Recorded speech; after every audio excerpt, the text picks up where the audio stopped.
a state of war has existed between the United States and the Japanese Empire.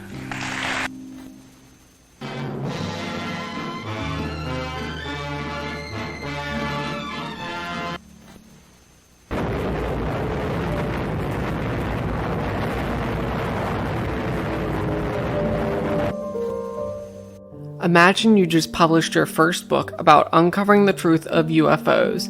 You suddenly get over 50 letters in the mail from somebody claiming to be able to prove something called unified field theory through a government experiment conducted during World War II that caused an entire ship to disappear, teleport, and even time travel. I present to you the Philadelphia Experiment. The U.S. Navy mastered time travel, teleportation, and invisibility. The experiment had disastrous consequences.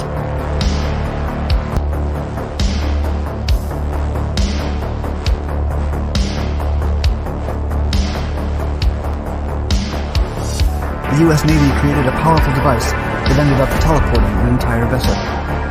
The Philadelphia Experiment is one of the most grotesque military urban legends ever.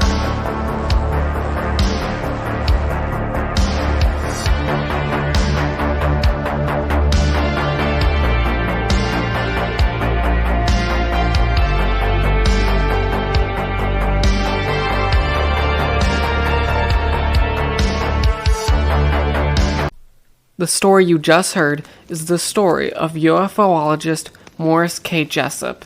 He had just released his first book, The Case for the UFO, in 1955. He received incoherent letters from a man named Carl Meredith Allen, who also went by Carlos Miguel Allende. Allen claimed to have proof that Einstein's unified field theory could be proven with an alleged experiment conducted by the U.S. Navy in 1943 called the Philadelphia Experiment. Jessup chalked up these letters as Allen simply being a quote-unquote crackpot. 2 years later, in 1957, the U.S. Office of Naval Research, or ONR, received a package with a book titled The Case for the UFO, with incoherent ramblings in the margins in bright pink ink. The ONR contacted Jessup to figure out what it all meant, since, he wrote the book. The annotations in the margins of the book appear to have been written by at least 3 individuals and an alien of some kind, apparently. Jessup recognized the handwriting as that of Carl Allen, the man who had sent Jessup over 50 letters in the years prior. The incident would be kept secret until the 1980s, when the letters were made public. The conspiracy theory somehow even reached the ears of authors Charles Berlitz and William Moore, who published the Philadelphia Experiment, Project Invisibility, which portrayed the experiment as fact. The book would then be adapted into a film titled The Philadelphia Experiment in 1984, which was directed by Stuart Raffel. It was October 1943.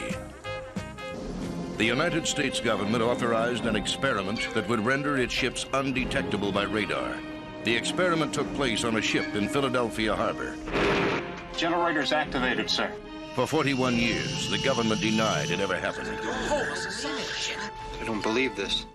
A man then later came forward and said that he was actually on board the ship, the USS Eldridge, during the experiment, and that the film was mostly accurate to what allegedly happened. His name was Alfred Bielek.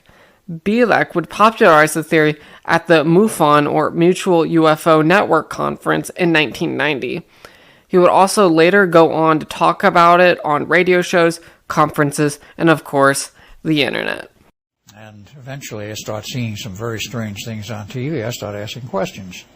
According to one Wikipedia author, there are no reliable, attributable accounts of what happened all the way back in 1943. So let's get into it.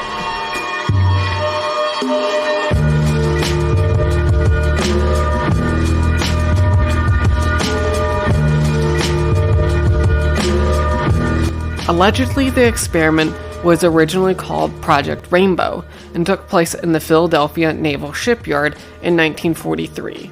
The story goes that the experiment was meant to prove unified field theory which is way too complex for me to get into right now because, well, physics is complicated. But long story short, it was meant to merge Einstein's theory of relativity and the field of electromagnetism. In another story, quote-unquote researchers attached magnets to the bottom of the ocean to understand relativity and electromagnetism, because, well, aren't we all? But most accounts of the story involve the US Navy allegedly using electrical generators to bend light around objects via refractions so objects would become invisible. The experiment also allegedly relates back to experiments carried out by the Nazis under SS Obergruppenführer Hans Kammler, because apparently everything relates back to the Nazis in these videos. The ship chosen for the experiment was the USS Eldridge, and was outfitted with classified technology that would completely render the ship invisible and completely undetectable. The first experiment carried out on the Eldridge made the ship nearly invisible, and where the ship should have been, there was a quote-unquote greenish fog. Some of the alleged witnesses felt sick with nausea directly following the test, but that's not even the worst part. Once the ship reappeared in the spot where it vanished, some of the sailors on board were allegedly fused together with the metal of the ship. One sailor apparently ended up on a deck below where he originally was standing, and his hand was fused with the hull of the ship. And some sailors went quote-unquote extremely bananas. But apparently the alleged conductors of the experiment claimed the equipment wasn't calibrated right, and the Navy should apparently reconduct the experiment. And so it was. On October 28th, 1943, the experiment was reconducted. This time the ship not only turned completely invisible, but teleported over 200 miles away to a city called Norfolk in Virginia. Sailors on board the SS Andrew Feuerseth supposedly witnessed the ship appear and disappear out of thin air before the Eldridge was teleported back to Philadelphia. The USS Eldridge also supposedly even time traveled back in time 10 minutes during this whole ordeal. In August of 1943, the Philadelphia experiment and the USS Eldridge was also able to establish a fixed time loop with the Montauk Project on August 12, 1983, through the help of a psychic Montauk boy named Duncan Cameron in the Montauk chair. I go much more into detail about the Montauk Project in one of my previous videos. Well, actually, it was my first video, so please check that out after this.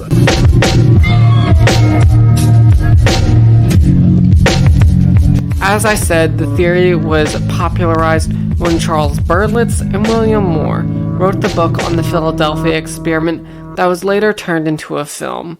Well, as it turns out, that novel was allegedly mostly or entirely plagiarized from another novel titled Thin Air by George E. Simpson and Neil R. Berger that was published the year previously in 1978.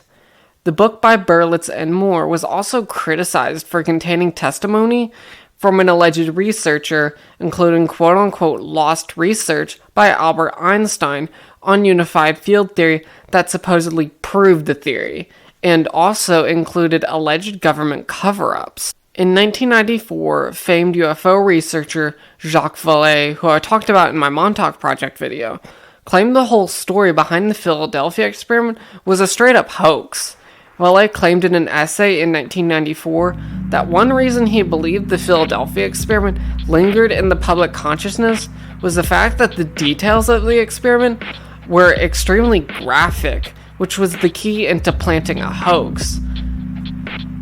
In response to one of these papers, a man named Edward Dudgeon claimed to know the truth behind the experiments. He claimed to have been on board the USS Engstrom, which was supposedly in the Philadelphia shipyard nearby the Eldridge.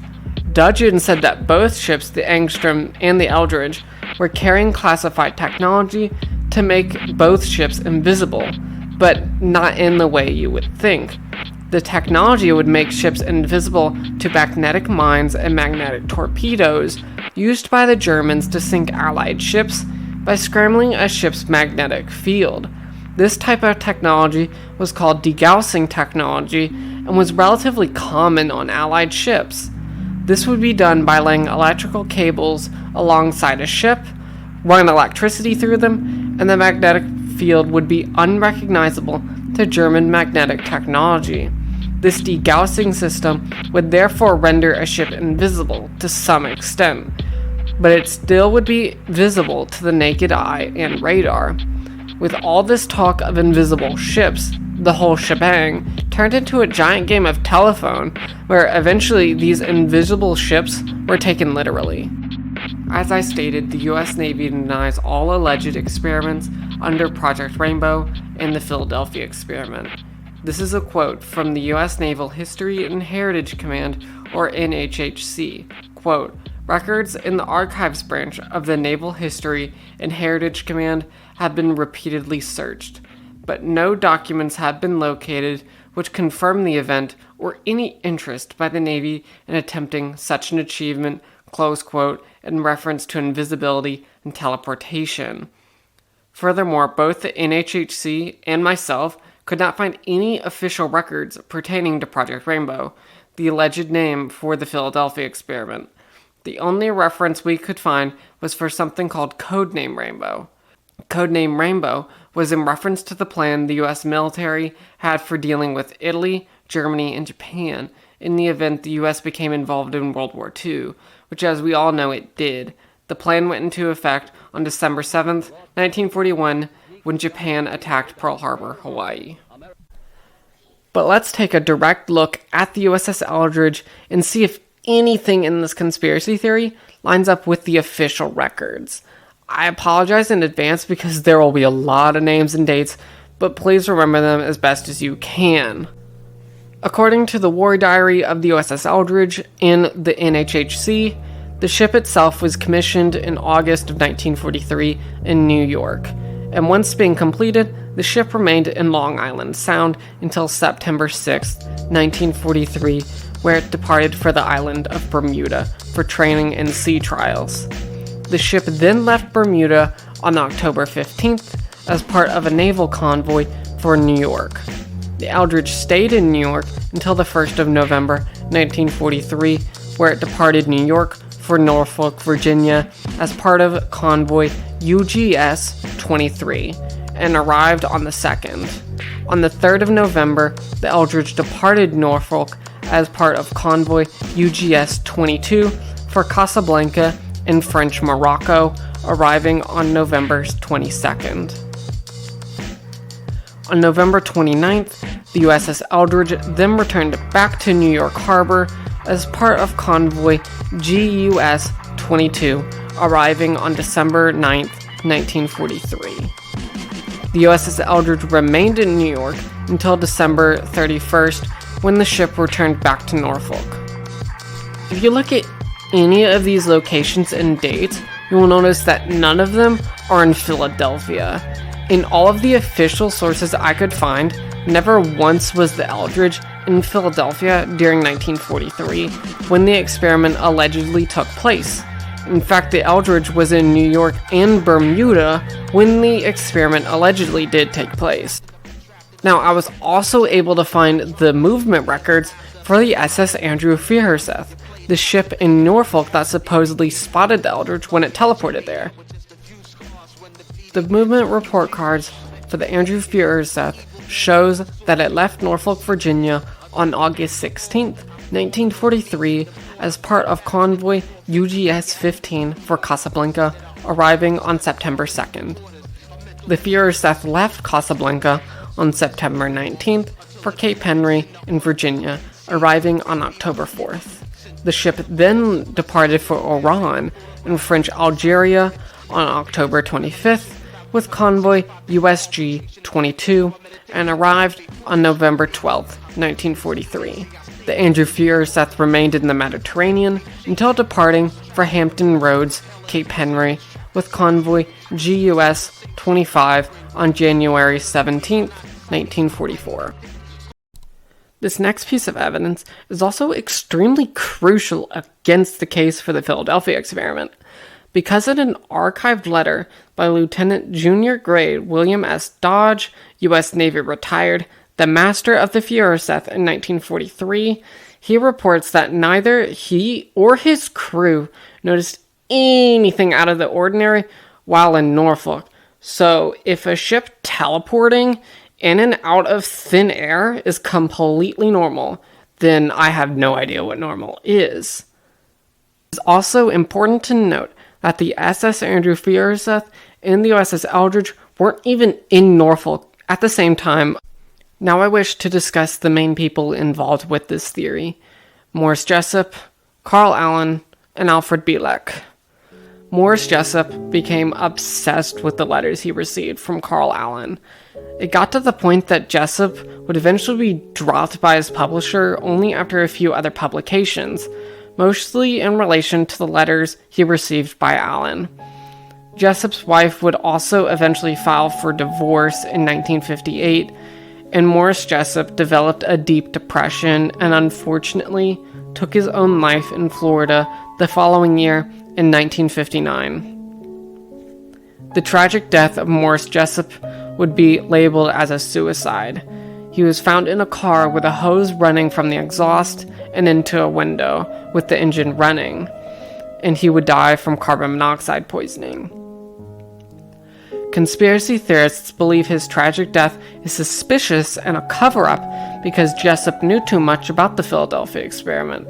The day prior to his death, he allegedly called one of his friends, telling them to call his ex-wife because he had something important he needed to tell her about the Philadelphia experiment.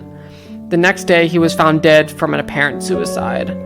On the other hand, his friends would come forward and say that Jessup was suicidal and talked about his death for weeks and months prior. The next person associated with this conspiracy theory is Carl Meredith Allen. In his letters, he claimed to have been educated by Einstein himself and claimed he could prove unified field theory. He claimed the Philadelphia experiment undoubtedly linked Einstein's theory of relativity and electromagnetism, creating unified field theory. Scientists have doubted the existence of a unified theory and have yet to find one, if any exists, because in the words of famed physicist Richard Feynman, people say to me, "Are you looking for the ultimate laws of physics?" No, I'm not. I'm just looking to find out more about the world. And if it turns out there is a simple ultimate law that explains everything, so be it. That would be very nice to discover. If it turns out it's like an onion with millions of layers and we're just sick and tired of looking at the layers, then that's the way it is. But whatever way it comes out, its nature is there and she's going to come out the way she is. Allen became obsessed with the unified field theory after Jessup mentioned it in his book. Later in his life, Carl Allen claimed the whole thing was a hoax, and he later recanted his statement and claimed it was all factual. Many have called him a quote-unquote delusional publicity seeker, and Carl Meredith Allen passed away in 1994, taking the truth of the Philadelphia experiment with him. The last person I want to mention is Alfred Bielek. I talked extensively about Bielek in my Montauk video, but I've done a lot more research on him after publishing that video.